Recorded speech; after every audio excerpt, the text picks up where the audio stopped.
Hello all, నేను మీ Rachana. Welcome to political point.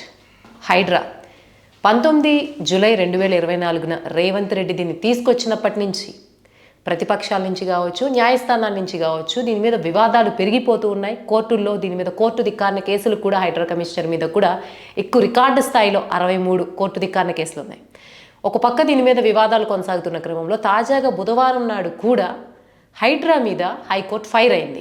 Medchal మల్కాజ్గిరిలో ఉన్న వాణి కోఆపరేటివ్ హౌసింగ్ సొసైటీ యొక్క ఏదైతే ముందు కాంపౌండ్ వాల్ ఉంటుందో దాన్ని హైడ్రా కూల్చివేసింది. దీని మీద వాళ్ళు మాకు ముందస్తు నోటీస్ ఎటువంటిది ఇవ్వకుండా, ఎటువంటి కలెక్టర్ ఆదేశాలు లేకుండా, రెవెన్యూ అధికారులు అక్కడ ప్రెజెంట్ అవ్వకుండా, వాళ్ళు కన్ఫర్మ్ చేయకుండా ఈ కూల్చివేతలు చేపట్టారని చెప్పేసి వాళ్ళు పిటిషన్ ఫైల్ చేయడం, దాని తర్వాత జస్టిస్ ఎన్ శ్రవణ్ కుమార్ దీని మీద దర్యాప్తు చేపట్టడం, దీంతో మొత్తానికి వాళ్ళకి ఫేవరబుల్గా వచ్చి హైకోర్టు మళ్ళీ ఏవి రంగనాథ్ మీద, హైడ్రా కమిషనర్ ఏవి రంగనాథ్ మీద, మొత్తం హైడ్రా వ్యవస్థ మీదే మండిపడింది. అంటే ప్రభుత్వ భూములు ఏవి అన్నది నిర్ధారించాల్సింది రెవెన్యూ అధికారులు, అలాగే కలెక్టర్. ఎందుకంటే భూమి రికార్డులన్నీ కూడా కలెక్టర్ అధీనంలో ఉంటాయి. అలాగే ఒక భూమిని ఇది ప్రభుత్వ భూమి అని నిర్ధారించాలంటే అక్కడ రెవెన్యూ అధికారి ఉండాలి, తహసీల్దార్ ఉండాలి. వీళ్ళు ఎవ్వరూ లేకుండా హైడ్రా ఇదంతా చేస్తుంది అని కూడా హైకోర్టు ఈ విషయంలో తీవ్ర ఆగ్రహం వ్యక్తం చేసింది. ఈ కేసు విషయంలోనే మళ్ళీ ఇంకొక కోర్టు ధిక్కారణ ఏదైతే ఉందో అది మళ్ళీ ఫైల్ అయింది హైడ్రా మీద. సో వివరాలు ఏంటి అన్నది డీటెయిల్డ్గా ఈ వీడియోలో చూద్దాం.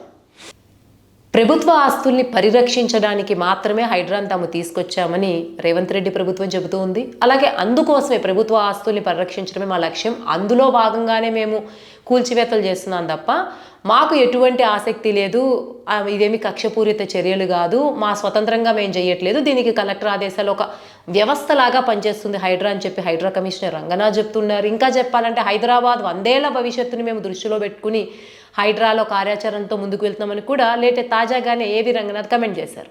ఈ నేపథ్యంలో మేడ్చల్ మల్కాజ్గిరి సర్వే నెంబర్ 194/1 211లోని వాణి కోఆపరేటివ్ హౌసింగ్ సొసైటీ కాంపౌండ్ వాల్ని కూల్చడంతో మళ్ళీ హైడ్రా వివాదాల్లో పడింది.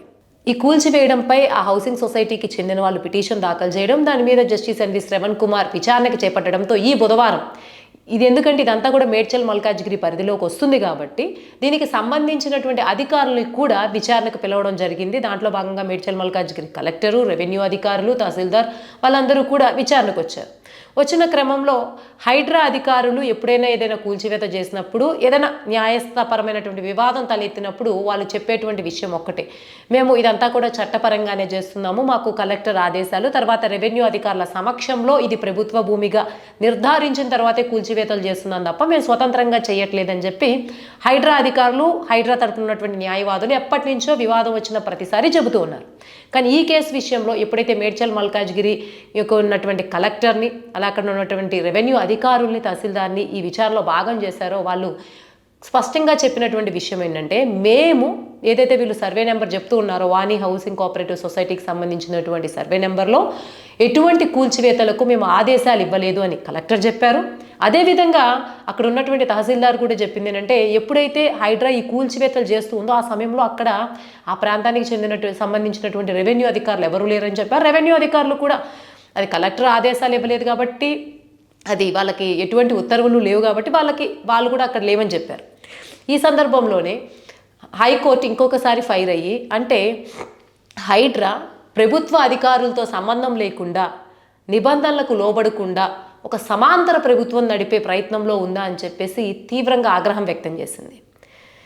అయితే ఇదే కాకుండా మేడ్చల్ మల్కాజ్గిరి పరిధిలో ఇంకో 40 కూల్చివేతలు కూడా తాము చేశామని చెప్పి హైడ్రాకి సంబంధించినటువంటి న్యాయవాది ఎవరైతే ఉన్నారో ఆయన చెప్పారు. సో ఓవరాల్గా చెప్పాలంటే ఈ బుధవారం, అంటే గత 1 నెల నుంచి కూడా హైడ్రా మీద విపరీతంగా వివాదాలు పెరిగిపోతూ ఉన్నాయి. ఒక పక్కన కోర్టు ధిక్కారణ కేసులు పెరగడం, ఇంకొకటి హైడ్రా కమిషనర్ ఏవి రంగనాథ్ని మార్చాలి, ఏదైతే ఉందో నిబంధనలు ఉల్లంఘించి ఆయన కమిషనర్గా వ్యవహరిస్తున్నారు కాబట్టి ఆయన బదులు ఇంకొక అధికారిని నియమించమని చెప్పి కోర్టు స్పష్టం చేసినప్పటికీ ప్రభుత్వం దాని మీద, అంటే ఆయన్ని నియామకం ఆయన వ్యవహారంలో ఇంకొక అధికారిని నియమించడం పట్ల ఆసక్తి చూపించలేదు.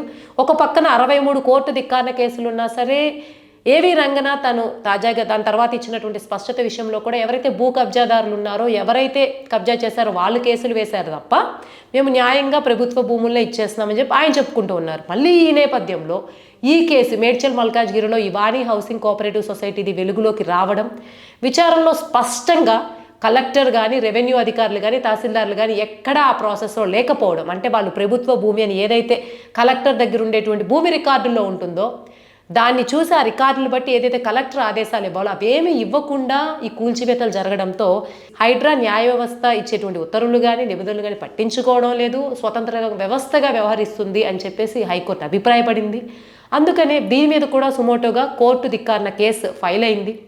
సో ఇప్పటికైనా ఈ విషయంలో హైడ్రా తన పందా మార్చుకుంటుందా అంటే, ఇది 1-2 సార్లు జరుగుతుంది కాదు, ఈ సంవత్సరంలో చాలాసార్లు హైడ్రా మీద హైకోర్టు కానీ, న్యాయస్థానాలు కానీ విపరీతంగా ఆగ్రహం వ్యక్తం చేశాయి. ముఖ్యంగా నిబంధనల విషయంలో ఎవరికై ముఖ్యంగా నోటీసులు ఇవ్వకుండా ప్రభుత్వ భూములని స్పష్టంగా ఎటువంటి నిర్ధారణ లేకుండా కూల్చివేసినారని చెప్పి అనేక ఫిర్యాదులు రావడం, వాటి మీద హైకోర్టు స్టే ఇవ్వడం, ఆ స్టేలను కూడా ఉల్లంఘించి హైడ్రా మళ్ళీ కూల్చివేతలు చేపట్టడంపై చాలా వివాదాలు చెలరేగుతూ ఉన్నాయి, పెరిగిపోతూనే ఉన్నాయి. అయినప్పటికీ ఇంకా హైడ్రా ఇదే పద్ధతిలో వెళ్తూ ఉన్నాం.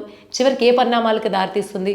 అందులో హైడ్రాని రేవంత్ రెడ్డి చాలా ప్రతిష్టాత్మకంగా తన బ్రెయిన్ చైల్డ్గా చెప్పుకుంటూ తీసుకొచ్చారు. హైడ్రాని హిట్లర్ యొక్క భావజాలం, దాంతో ఆయన అప్పుడు చేసిన హిట్లర్తో పోలుస్తూ, హిట్లర్ దగ్గర ఉన్న దాంతో పోలుస్తూ హైడ్రాని పోల్చడం కూడా వివాదాస్పదమైంది. మరి ఆ స్థాయిలో ఇది తీసుకొచ్చినప్పుడు, ఇంత వివాదాలు ఎదుర్కొంటున్నప్పుడు ఇప్పుడు హైడ్రా కార్యాచరణలో ఏమైనా మార్పు ఉంటుందా, లేకపోతే ఇలానే వ్యవహరిస్తూ ఉంటుందా అంది వేచి చూడాల్సిందే.